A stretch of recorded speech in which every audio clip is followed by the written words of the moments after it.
Hello friends, मेरा नाम सचिन और आप सभी का स्वागत है आज की इस वीडियो में, जिसमें हम कंटिन्यू करेंगे लिमिट्स के सेकंड पार्ट में, जिसमें मैंने बोला था पहले कॉन्सेप्ट सारा क्लियर किया था कि लिमिट्स क्या होती हैं, कैसे समझा था हमने 3 एग्जांपल्स के थ्रू। आज उनको डेफिनेशंस के थ्रू हम आगे बढ़ेंगे, ठीक है। तो डेफिनेशन देख लेते हैं कि लिमिट की डेफिनेशन क्या होती है। तो let F X be a function and L be the limit of function at a point X is equal to A. अगर एफ एक्स कोई फंक्शन है और एल उसकी लिमिट है एट पॉइंट ए, किसी भी पॉइंट ए पर, तो किसी भी epsilon greater than zero, zero से बड़ा कोई भी नंबर होगा एप्सिलॉन, उसके लिए there exist a delta greater than zero. Delta कोई नंबर हमारा ऐसा एग्जिस्ट करेगा जिसके लिए such that F X minus L mod F X minus L is less than epsilon. जो mod F X minus L होगा वो एप्सिलॉन से कम होगा, ऐसा कुछ ना कुछ सच दैट एग्जिस्ट करेगा, ठीक है। फॉर ऑल, ये सिंबल फॉर ऑल का होता है, मतलब सभी के लिए। फॉर ऑल एक्स, सभी एक्स के लिए। वेन एवर, जब कभी भी जो x माइनस ए मॉड की वैल्यू है डेल्टा से कम होगी और जीरो से ज़्यादा होगी। क्लियर है? तो ये हमारी डेफिनेशन हो गई। अभी इसको जब एग्जांपल से करेंगे तो और क्लियर होगा कि किस तरह से हम ये लिमिट निकालते हैं, ठीक है। ये ग्रेजुएशन में ज़्यादा यूज़ होती है प्रॉपर डेफिनेशन, ठीक है। ध्यान दीजिए, this can also be written as, इससे ही हम कैसे लिख सकते हैं, limit X tend to A, जो भी पॉइंट है उस पर limit X tend to A F X is equal to L, जहाँ पे एल जो हमारा होगा हमेशा फाइनाइट होगा, कोई भी फाइनाइट नंबर होगा, ठीक है। आगे बढ़ते हैं। Left hand limit, left hand limit क्या होती है? When we get value function, जब हम वैल्यू फंक्शन मिलती है by approaching from left side, जब लेफ्ट साइड से अप्रोच करते हैं तब हमारी वैल्यू फंक्शन जो होता है वो the point then called value is called left hand limit. तो लेफ्ट साइड से अप्रोच करके जो वैल्यू मिलती है वैल्यू फंक्शन, वो लेफ्ट हैंड लिमिट। इससे हम कैसे लिखते हैं लेफ्ट हैंड लिमिट को? एफ ए माइनस जीरो, अगर ए पॉइंट पे देख रहे हैं हम तो a माइनस भी लिखते हैं, limit x tend to a minus F X भी लिखते हैं, या फिर limit h tend to zero F a minus H भी लिखते हैं। मान लेते हैं L1 कोई लिमिट होगी।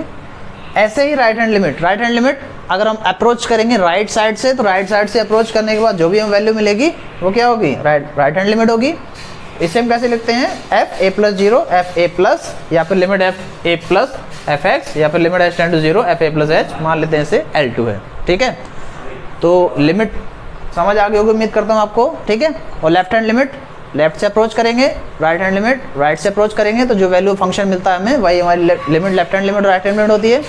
अब बात करते हैं एग्जिस्टेंट ऑफ लिमिट की। अगर लेफ्ट हैंड लिमिट और राइट हैंड लिमिट दोनों इक्वल होंगी तो एग्जिस्ट करेगी लिमिट, अदरवाइज आगे देखते हैं क्या क्या कंडीशंस बनेंगी, ठीक है। अब देख लेते हैं एग्जिस्टेंस ऑफ लिमिट। लिमिट की एग्जिस्टेंस क्या होती है? अगर if left hand limit and right hand limit of function exist, जैसा कि मैंने बताया था, अगर लेफ्ट हैंड लिमिट और राइट हैंड लिमिट दोनों एग्जिस्ट करती हैं और इक्वल टू ईच अदर, दोनों आप एक दूसरे में बराबर हैं, then limit of function exist, तो लिमिट ऑफ फंक्शन एग्जिस्ट करेगी। इसे हम कैसे लिख सकते हैं? Limit X tend to A minus F X is equal to limit X tend to A plus F X is equal to L.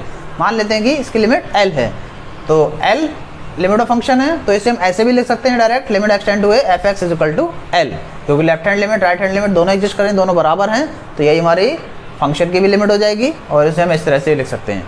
Clear है यहाँ तक?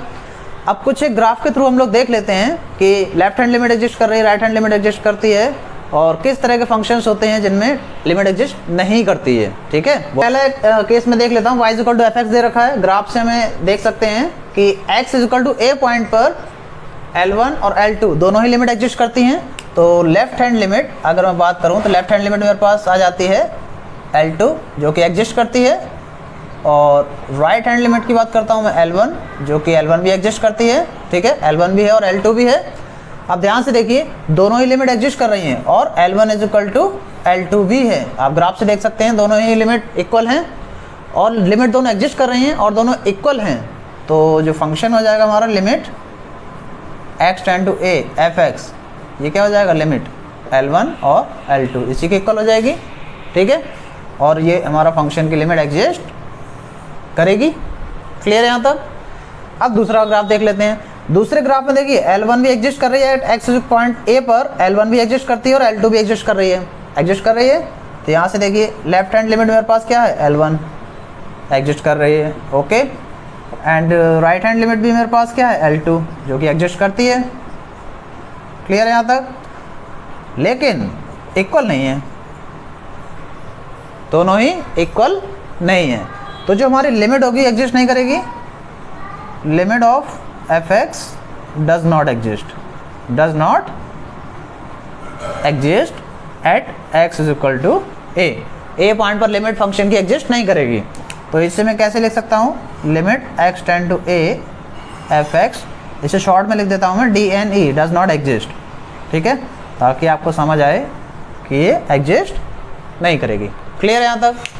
अगला देख लेते हैं example, y is equal to F X is equal to 1/x²। 1/x² का मैंने graph लिया है, इसका ग्राफ इस तरह से जाता है और इसका ग्राफ इस तरह से जाता है। अब अगर मैं 0 पर देखता हूँ, ठीक है, ध्यान दीजिए, अगर मुझे at x is equal to 0 पर देखना है तो 0 पर देखूंगा तो लेफ्ट हैंड लिमिट, लेफ्ट में देखूंगा मैं तो ये देखिए लिमिट मेरी कहाँ जा रही है, इन्फानाइट जा रही है। चलिए थोड़ा राइट में देख लेता हूँ, ये भी इन्फानाइट जा रही है। क्लियर है यहाँ तक? तो अगर ऐसा हो कि हमारी जो लिमिट है ये देखिए इन्फानाइट की तरफ जा रही है, लेफ्ट भी इन्फानाइट की तरफ जा रही है, राइट भी। क्लियर है यहाँ तक? देखिए ध्यान से, जो लेफ्ट हैंड लिमिट है हमारी वो भी इन्फानाइट है, राइट हैंड लिमिट है हमारी वो भी इन्फानाइट है। क्लियर है? तो दोनों अगर मेरे पास लिमिट इन्फानाइट है तो लिमिट एग्जिस्ट नहीं करेगी। क्यों? क्योंकि डेफिनेशन बताया था मैंने, लिमिट जो है वो फाइनाइट नंबर होती है, फाइनाइट होनी चाहिए। हर बार मैं ये लिख रहा हूँ कि limit L is equal to finite number. तो लिमिट अगर लेफ्ट हैंड लिमिट और राइट हैंड लिमिट दोनों इक्वल हैं और फाइनाइट हैं तभी लिमिट एग्जिस्ट करेगी, अदरवाइज लिमिट एग्जिस्ट नहीं करेगी। तो मैं यहाँ लिख सकता हूँ लिमिट x टेंड टू 0, 0 पर 1/x² की जो लिमिट है वो एग्जिस्ट नहीं करेगी, डज नॉट एग्जिस्ट। इस बार मैं शॉर्ट में लिख देता हूँ। ठीक है, तो 1/x² की जो लिमिट है 0 पर वो एग्जिस्ट नहीं करेगी। क्लियर है यहाँ तक? अब देख लेते हैं एक और एग्जांपल। एक और ग्राफ मैंने बनाया है, ये sin 1/x और cos 1/x का ग्राफ होता है। ये फंक्शन हमारे ऑसिलेटिंग फंक्शन कहते हैं ना, ठीक है। ये हमेशा ही 1 और -1 के बीच में फंक्शन ऑसिलेट करते रहते हैं at x is equal to 0, 0 पर। क्लियर है यहाँ तक? तो देखिए ध्यान से, जब भी ये फंक्शन इस तरह से आएगा, इस तरह से आएगा, और जब भी हम 0 के पास में आते हैं तो ये ऐसे बहुत तेज़ी से ऐसे ऑसिलेट करने लगता है। ठीक है, वैल्यू इसकी फिक्स नहीं होती, फाइनाइट तो होती है लेकिन फिक्स नहीं होती, कितनी होगी पता नहीं, लेकिन -1 से 1 के बीच में इसकी वैल्यू ऑसिलेट करती रहती है। क्लियर है यहाँ तक? तो ऐसे फंक्शंस की भी जो लिमिट होती है वो एग्जिस्ट नहीं करती है। तो इसे लिख लेंगे, चूँकि इस तरह से लिख लेंगे, function oscillates at x is equal to 0 between -1 to 1। Clear है यहाँ तक? So limit of function does not exist. ठीक है, तो मैं डायरेक्टली इसको लिख दूंगा। मैं चाहे तो हम देखें तो लिमिट x टेंड टू 0, 0 पर चाहे sin 1/x हो, इसकी लिमिट भी एग्जिस्ट नहीं करती है। ठीक है, या फिर limit x tend to 0 cos 1/x हो, cos 1/x की भी लिमिट एग्जिस्ट नहीं करती है। क्लियर है? क्योंकि इस केस में जो हमारा फंक्शन है, ग्राफ है, वो ऑसिलेट करता रहता है बहुत तेज़ी से, तो उसकी वैल्यू हम निकाल नहीं सकते, तो कोई भी वैल्यू आ नहीं पाती, लेकिन -1 और 1 के बीच में ही ऑसिलेट करता रहता है। क्लियर है यहाँ तक? उम्मीद करता हूँ ये सारी कंडीशंस आपको समझ आ गई होंगी लिमिट की।